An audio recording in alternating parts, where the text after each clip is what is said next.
US President Donald Trump and his Venezuelan counterpart Nicolas Maduro held a phone conversation last week, discussing a potential meeting in the United States.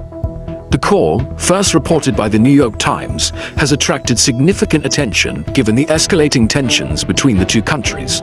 These tensions have been marked by military deployments, accusations of drug trafficking, and a broader geopolitical standoff. While the call itself was significant, the context in which it took place reveals much about the current state of US-Venezuela relations.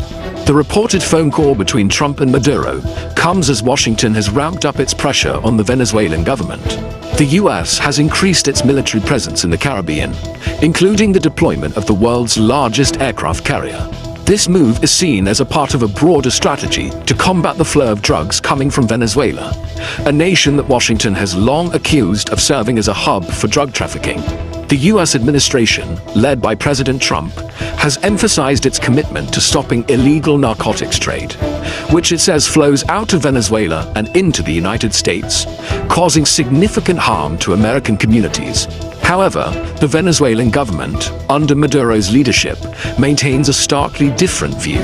Caracas insists that the US military's activities in the region are not motivated by a desire to fight drug trafficking, but rather by a deeper, more politically charged goal: regime change.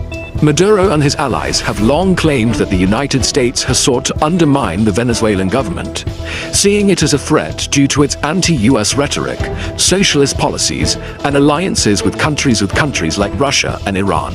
In this context, the military pressure from Washington is viewed by Caracas as an attempt to destabilize the Maduro administration and replace it with a government more favorable to US interests. This phone conversation marks the first known direct dialogue between the two leaders in some time.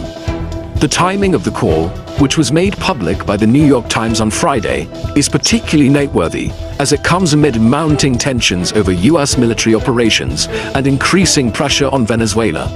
President Trump and his administration have placed Venezuela in the crosshairs of their foreign policy, aligning the situation with broader US efforts to combat the international drug trade. The US has yet to provide definitive evidence linking the suspected drug trafficking boats to illicit narcotics, or that these vessels pose a direct threat